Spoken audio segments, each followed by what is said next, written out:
Okay, speaking of tampo, sabi ng mga magulang natin, dapat simot ang plato after kumain. Bilang na bilang ang butil ng kanin na may iwan sa plato. Bilang yun daw ng araw na guguluhin ka kapag ikaw ay napunta sa purgatorio. May ganun daw. Ha? Teka, May andyan ba yan? purgatorio na tayo naghahanap dito, ha? Meron ba yun? Ayun, tinan mo purgatorio nakasulat. Hindi ako nagja-joke. Oo. Pero naalala ko yung airpot ko naman. Yung airpot ko kasi medyo, ano yun eh, yun yung gangster na sa pamilya namin eh. Eh, bawal talaga yung may natitirang pagkain. Eh, yung nanay ko kasi ang kulit, pinainom niya ako ng vitamins. Yung liquid. Eh, ayaw ko talaga yung vitamins niya, yung liquid. Alam mo, ginawa sa akin. Sige na, tinitingal pa ako. Ano ba sa Tagalog yung tingal? Pinipilit. Pinipilit ako. Naisuka ko dun sa ano ko. Yung vitamins. Yung vitamin, nagano ko sa pagkain. Sabi ng tatay ko, pag yan hindi mo inubos sa pagkain mo, makikita mo. Makikita mo. Wala akong ginawa. Umiiyak ako, kinakain ko yung ano, kanin na may vitamins. Nasinuka mo. Oo. Di naman, sorry sa mga pasintabi po sa mga kumakain ha. Pero totoo po talaga yun. Naalala ko na naman yung panahon na walang-walaan. Oy.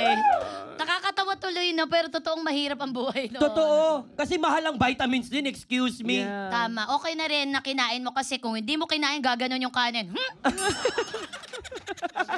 Yung mga pagkain ito, mga tampururo. Alam mo kayo, mga pagkain, grow up. Bakit yung kami ginagayan? Just grow up.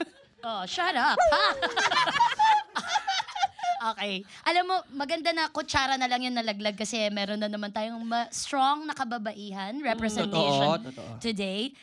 With relation sa pagkain, alam ko to sa culinary world, dominated ng mga lalaki. Yes. The best and well-known chefs are guys. Pero sa tingin mo, personal na opinion lang, Abby, sino mas masarap magluto? Babae o lalaki? Yee, galingan mo! Bakit yung gagaling? Kasi gusto ko tama yung sagot niya. Kasi pan niya. Oo. Yeah. Pag mali, magtatampo ka. Gagalo ka, Ako, I grew up eating my mother's cooking. So, I associated it with yung cooking in general and good food. I associated it with yung pagluto in like a calm, therapeutic, very passionate cooking. Kasi yun yung nakikita ko growing up. My role model was my mother. Pero na-realize ko nga, the industry is predominantly male. Yeah. And I think it's because siguro nung unang panahon, kasi, I mean, the culinary history goes back way, way back. I think yun yung mga time na hindi pa masyadong pinapayagan ang mga kababaihan sa professional setting, like sa kusina. And cooking kasi in like restaurants, talagang bigating trabaho siya eh. It's also one of the things that affected my decision kung mag-work ba ako sa restaurant. Kasi iba yung luto sa bahay na isang patatas lang babalatan mo. Pero sa restaurant, magbubuhat ka ng kilo-kilong mga bigas, Diyos ko. patatas. Bigas talagang, pa lang. Ano siya, labor intensive talaga siya. It's not for the old. Sabi nga ni Anthony Bourdain, he stopped cooking at the age of 35 kasi he can't hack it Yeah, anymore. it's very, Standing very for 8 physical. to 10 hours ganun, sa line. Yeah. So feeling ko na associate yung kitchen work with male. But I'm really happy kasi ngayon, we have a lot of role models na in the culinary industry. Like the head chef in Gordon Ramsay's restaurant in Newport is a girl. It's a woman, si Chef Bea. Then we also have Chef Margarita Flores, di ba? Oo nga. Yeah. So ngayon, nagkakaroon na tayo ng maraming role models. And I think it's also one of the things that siguro on the side na gusto ko rin maging kumbaga inspiration or maging representative na young Filipino cook in the industry. Ganon. Thank you for saying young. Kasi alam mo, for the kids, I just observe because I also have a 24-year-old at home. No? Although my son really loves cooking, the entire house is a cooking house. Lahat kami nagluluto sa bahay. No? Nice. Very rare na may bata na interesado sa pagluluto. Most of them, they like to eat out or parang they like discovering restaurants. It's more of like a lifestyle thing rather than actually a passion or a profession that you would want to pursue. Well, thank you for saying you want to represent the young female culinary. True. Sikat yan ngayon eh, yung maano ulam ma. Hindi ka nagaganon. Maano ulam ma. Ikaw na mismo magluluto kasi, di ba? Shoutout sa mga kabataan dyan. yung Yung gagano, no? By the way, igagess ka rin namin. Mag-antay Oh ka. Yung pag umuwi sa bahay, yung uhaw na, Bano ulam, ma? Yung gano'n na gano'n. At least siya na yung ano, ma, magluluto ako. Galing to kay Lumpia Queen. Tutunan ko to. Yeah. Diba? Tsaka tatandaan natin, cooking, if done right, and with passion, is an act of love. It is. So it's the best way to show your family that you care for them. Learn how to cook, guys. It's a valuable skill. Correct? You know what? You're right. At ang masasabi ko dyan ay, walakpakan natin si Abby Marquez, guys! Sobrang saya ko na nandito ka, Abby. Alam mo, Salamat po. I always knew na kahit napapanood lang kita for like a minute or so sa social media, alam ko na, merong something tong tao na to. The way you explain your recipes, the way you handle yourself on camera, it's a joy to watch. Thank you. For sure. Thank you so It's a joy much. to watch. Keep doing what you're doing. Keep inspiring the young ones. Keep on developing new recipes. And of course, thank you so much for meeting Gordon Ramsay and telling him na masarap ang lumpiang Pilipino. Yes! Ano sabi niya? Inetsyos ka lang ba niya? Masarap daw Hindi talaga. naman. Sabi ko nga sa kanya, bakit ang bait mo sa akin? Pagalitan mo ko. Sabi niya, teka lang. Natagalog siya. Tagalog ka.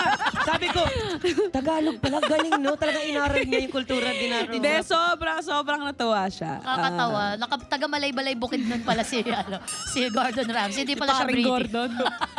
Si Kuyang Gordon. Tricycle driver yan sa Bukid nun eh. Ano ka ba? Umunlad lang yan. Yung nagtagalog, sabi ko tuloy, sabi ko nakamagano talaga si Derek eh. Ano ka mag-anak ni artista siya? Derek Ramsey. Kapatid niya, tsaka si Si Elizabeth, Elizabeth nanay Ramsey. niya. Ay, naku. Acheche! Ikaw talaga. Abby Marquez, ladies and gentlemen. Thank you. Palakpakan po natin. Alright, hindi ka pwedeng umalis dito nang hindi natin ginagawa to. Yun nga, kala ko mag-e-end ka na. Sabi ko, wala tayong executive. Hindi porket nagbigay siya ng lumpia, walang executive whisper, ano ka. Kailangan dalawang lumpia. Ha? Yan yung ano mo, nahulog. Ay, hindi. Joke lang. Joke lang. Okay, dalawang tanong lang naman ito. Okay, una. Sa mga food content creator na kilala mo, Abby, sino ang hindi masarap magluto? Pwede mong ibulong at pwede mong sabihin. I can see in your eyes. Meron. Sabihin mo na. Nag-iisip ako. Okay. Sino na ba yung mga natikman ko ang luto? Huwag mo sabihin si Gordon Ramsay. Huy, Gord! Hello, Chef Gordon. At sa mga taga-Bukidnon. Oo. Hello. Hindi ba siya taga doon talaga? Hindi ka. Hindi ba talaga?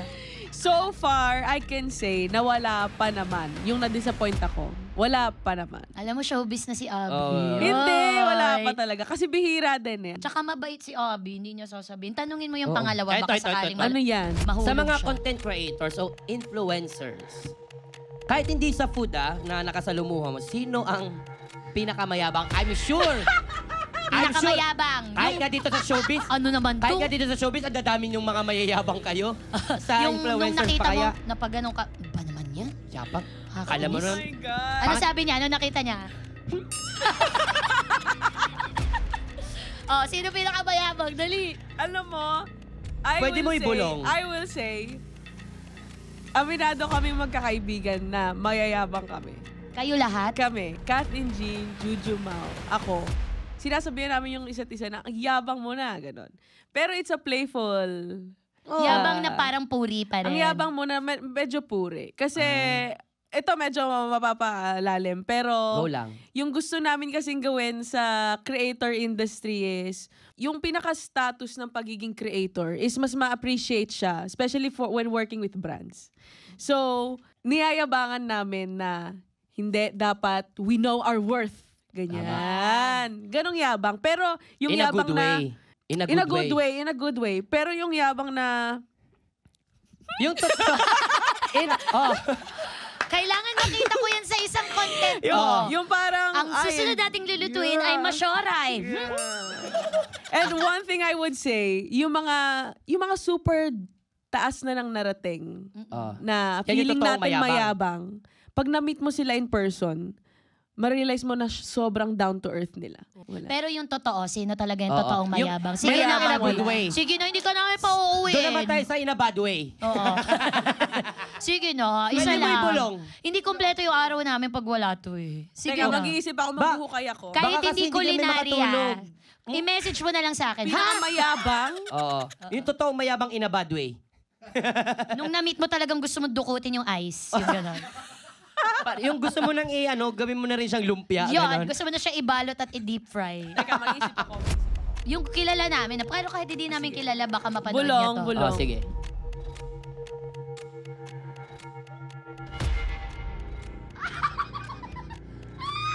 Hindi ko inakala! Totoo ba? Totoo ba? Hoy, si OA, kala mo ko anong pinulong ko. Wag kayo wag niyo akong tatanong. Alam mo, dami nagpi-PM sa akin, Miss Tuesday, sige na Oo nga. please. Wala akong sasabihin. Oo. Dahil ang mga nag-guest namin dito, talagang safe. Oo, safe talaga Safe na sila. safe. Executive whisper. Depende sa presyo. Charis. Pero Charis. dahil dyan, sarado na ang episode. Palakpakan natin si Abby! Kakainis! Thank you, Abby, for being so forthcoming and very honest sa iyong mga answers sa Executive Whisper. Maraming salamat at good luck sa iyong culinary journey. Hindi lang sa career mo, pero in life. And we believe in you. Tumo. Nasa likod mo kami at salamat sa pagbandera ng flag ng Pilipinas sa culinary world. Thank you, Abby! Maraming salamat. Ano ba itong hininga ko? May lumpia na dito. Parang may iwas na ako. Anyway, dahil sa mga shinare, narito na ang aming naisip na batas. Tama yan. Ito po ang batas na tinatawag na walang basagan ng food trip law. Kung ano ang gusto mong kainin, go lang. Kainin mo yan. Kung sumakit ang iyong tiyan, edi go lang. Sikmura mo naman yan. Aray ko. Thank you, Abby. Maraming salamat sa ating lumpia queen. Ano man ang nais mong sabihin sa ating mga viewers at mga nakikinig? I encourage everyone to watch the episodes of Your Honor. Grabe. I will say, it really is, usually the podcasts or interviews I would attend, they really just wanna learn things about the guest. Pero gusto ko yung, nag-focus tayo sa discussion ng something really substantial and parang nandun pa rin yung guest story. Pero it really is something valuable to listen to for the audience. So, really appreciate Thank you so much, nakakatuwa Abby. naman. Yeah. Maraming salamat. Yeah. You know!